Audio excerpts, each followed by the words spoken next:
तो मैं भोपाल से हूँ, भोपाली हूँ, लेकिन इंदौर ज़्यादा दूर नहीं है, तो आपसे कनेक्ट कर सकती हूँ। यहीं की हूँ, मध्य प्रदेश की। सबसे पहले तो ये कहूँगी कि जैसा मैम ने बताया कि मैंने कैसे शुरुआत की, या स्कूल में थोड़ा सा दिमाग में था, तो हाँ, स्कूल में थोड़ा सा कहीं सोचा था, कहीं शायद पढ़ लिया होगा, कहीं सुन लिया होगा कि नहीं IAS ऑफिसर नाम की कोई चीज़ होती है। लेकिन तब ये भी नहीं पता था कि यार UPSC नाम की कोई एग्ज़ाम है, सिविल सर्विस एग्ज़ाम है, उससे और भी पोस्ट में आप सिलेक्ट हो सकते हैं, ऐसा कुछ नॉलेज नहीं था।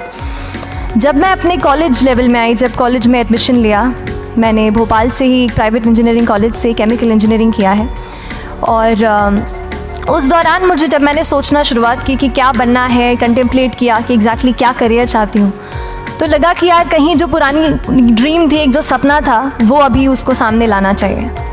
फिर इस बारे में और पढ़ा, और तब खान स्टडी ग्रुप भोपाल में सेंटर वहाँ पे जैसे शुरू हो गया था, तो मेरा जो फाउंडेशन कोर्स है मैंने वहाँ से किया।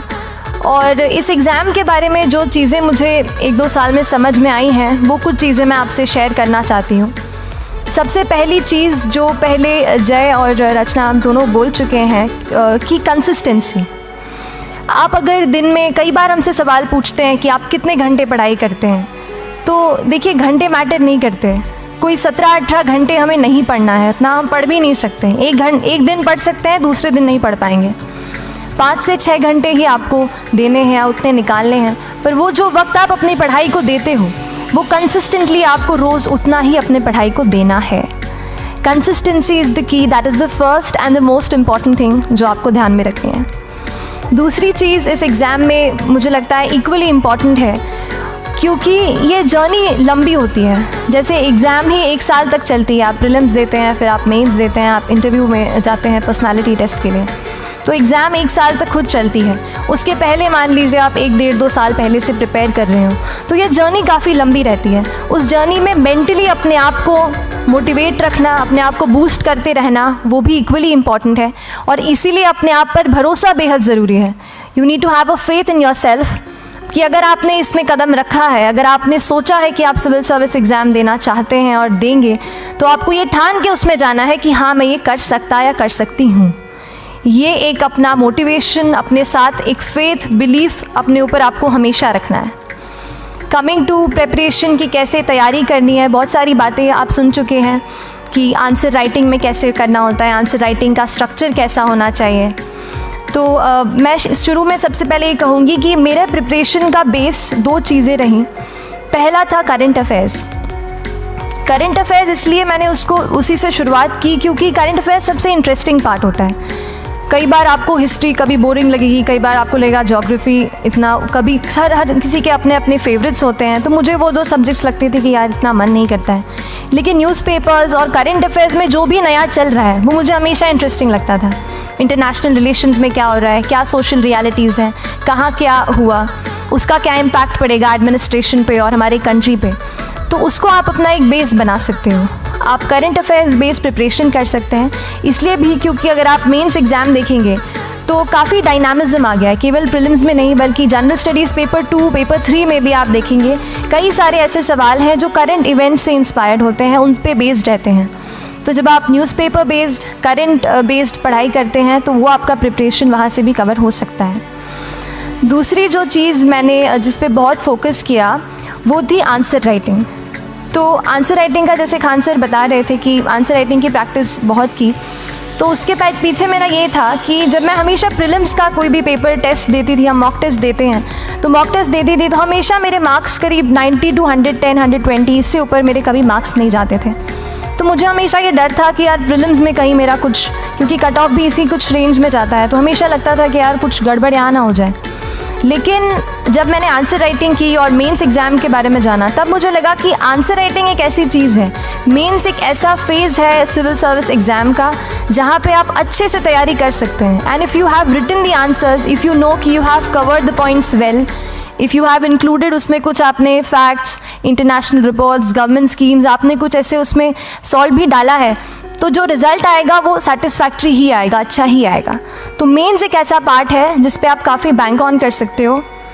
मैं जब पर्सनालिटी टेस्ट भी मैंने दिया तो इस बार भी आप नंबर्स देखेंगे तो आसपास की रैंक के हिसाब से मेरे नंबर्स उसमें कम हैं, लेकिन it is just the general studies and the answer writing part, जो मेंस के जो वो है मार्क्स हैं या मेंस का जो एक फैक्टर रहा, वो मेरे लिए सबसे ज़्यादा इंपॉर्टेंट डिसाइडिंग फैक्टर रहा है। तो अपना एक्सपीरियंस यही बताऊंगी कि आंसर राइटिंग पे आप विशेष फोकस कीजिए। जैसा स्ट्रक्चर आपको बता ही चुके हैं कि इंट्रोडक्शन में कैसे आपको शॉर्ट रखना है, बॉडी एंड देन कंक्लूजन, उसमें छोटी चीज़ जैसे मैं अभी मेंशन कर रही थी, आप एक इंश्योर कीजिए कि देखिए जो भी एग्जामिनर आपकी कॉपी चेक कर रहे हैं वो दिन में 10, 15, 20 कॉपीज़ चेक कर रहे हैं, तो उन सब से आपको अलग कैसे आप अपनी कॉपी दिखा सकते हो, ये चीज़ आपका प्रेजेंटेशन और आप जिस तरीके से आंसर लिखते हो कंटेंट को, वो मैटर करेगा।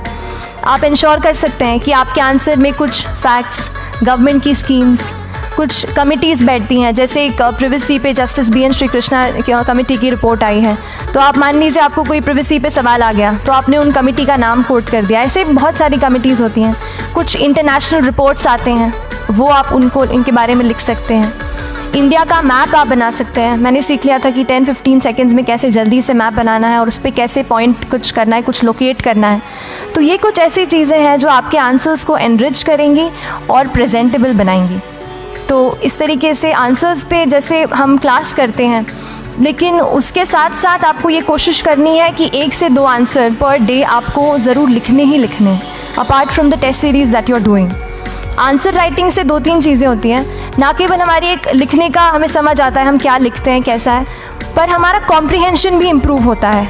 हमें कितना समझ में आया वो भी हमें खुद समझ आता है जब हम आंसर्स लिखते हैं, और इसीलिए आंसर राइटिंग पे आप फोकस कीजिए। 1 से 2 आंसर ज़रूर लिखिए। और आंसर राइटिंग के बाद the third pillar of my preparation जो काफ़ी इंपॉर्टेंट जिसने रोल प्ले किया, that was tests and test series and मॉक्स।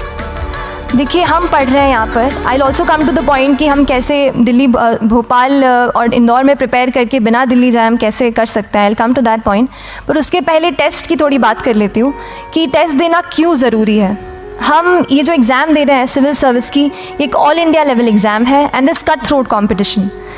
तो उसके लिए आप केवल पढ़ते रहे, सारी बुक्स, मटेरियल्स, स्टैंडर्ड, ये करंट का सब पढ़ लें, लेकिन अगर आप ये नहीं जज कर पाए कि आपका क्या लेवल है at an all India level, तो चीज़ें समझ में आप नहीं, मतलब आप आगे नहीं बढ़ पाएंगे या सही डायरेक्शन नहीं पकड़ पाएंगे। तो इसलिए आप टेस्ट से घबराइए मत। कई बार टेस्ट का इनर्शिया होता है, ऐसे लगता है कि जब तक पूरा सिलेबस कंप्लीट नहीं कर लूँ तब तक टेस्ट नहीं दूंगा, लेकिन सच में बात ये होती है कि जब तक हम GS के मतलब पेपर देने अंदर भी घुसते हैं ना, तब भी उस सेकंड पे लग रहा होता है कि कुछ छूट गया है हमारा।